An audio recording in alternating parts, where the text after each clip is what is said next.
આપ નેતા ઈશુદાન ગઢવીએ માળિયાહાટીના તાલુકામાં નાના ગામડામાં ખેડૂતોની મુલાકાત લીધી હતી।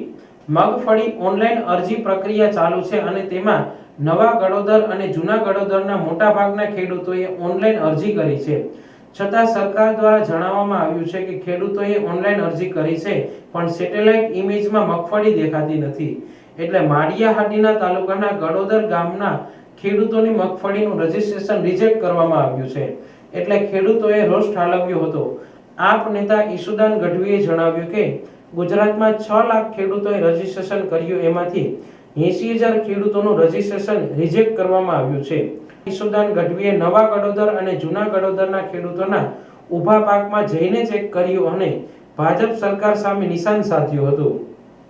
ટેકાના મગફળી કૌભાંડ 2026ના વર્ષમાં નહીં થવા દે, અમારી સાથે ખેડૂત છે। ઈશુદાન ગઢવીએ પિયુષ પરમાર અને તેની ટીમ સાથે દરેક ગામડામાં જઈને ખેડૂતોને જાગૃત કરવા મુલાકાત લીધી હતી। હું ઈશુદાન ગઢવી, પ્રદેશ અધ્યક્ષ આમ આદમી પાર્ટી। આજે ખેડૂતોએ જે રજીસ્ટ્રેશન ઓનલાઈન કર્યા હતા એમાં ભાજપ સરકારે નવી એક કૌભાંડને રણનીતિ ઘડી કાઢી છે, જેનો આજે પર્દાફાશ કર્યો છે। અહીંયા માળિયાહાટીના ગામડાઓમાં ગડોદરમાં આજે ન માત્ર ગડોદર પરંતુ ઘણા હજારો, કારણ કે 6 લાખ રજીસ્ટ્રેશનમાંથી 80,000 જેટલા રજીસ્ટ્રેશન રદ કર્યા છે। તો એ રદ રજીસ્ટ્રેશન કર્યા છે એનો રિયાલિટી ચેક જ્યારે મેં કર્યો તો એવો મેસેજ ખેડૂતોને આવ્યો છે, 100-150 રૂપિયા લઈને રજીસ્ટ્રેશન થયા છે અને મેસેજ એવો આવ્યો છે કે ભાઈ તમારે અમે સેટેલાઇટ ઇમેજ લેતા એવું માલુમ થાય છે કે તમારે ત્યાં મગફળી વાવેલ નથી। હવે ખરેખર એ જ ખેડૂતને જે મેસેજ આવ્યો છે, જેમણે તલાટી ગ્રામ સેવકના સહી સિક્કા સાથે રજીસ્ટ્રેશન કર્યું છે, એ ખેડૂતને રજીસ્ટ્રેશન રદ કરવામાં આવ્યું છે। એ ખેડૂતે તો મગફળી વાવેલ હતી, તો એ ખેડૂતની મુલાકાત લીધી, એ જમીનની મુલાકાત લીધી અને મેસેજ આવ્યો એની વાત કરી।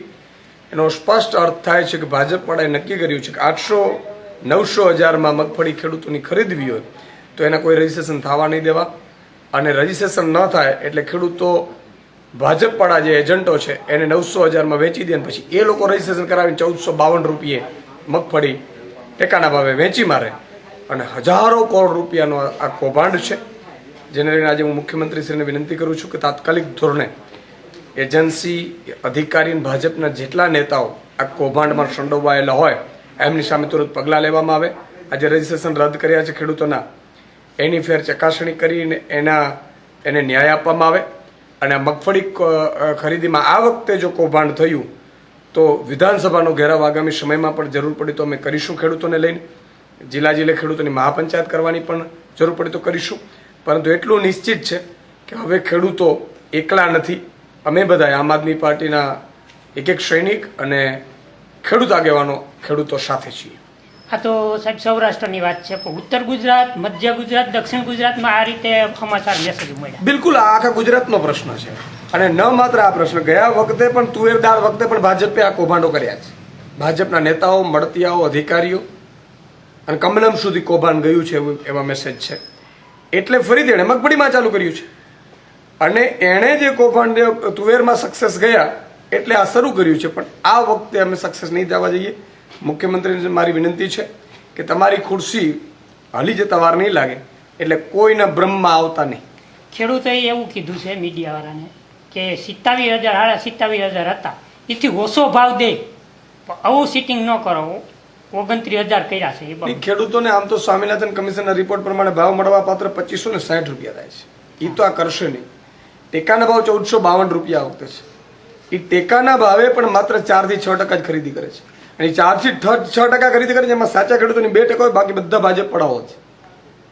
એટલે આ બહુ મોટું કૌભાંડ છે, અને એ કૌભાંડનો જો ખુલાસો સરખી રીતે જો તપાસ કરવામાં આવે તો કમલમ અને મને લાગે છે મુખ્યમંત્રી સુધી પણ એના તાર હોઈ શકે છે।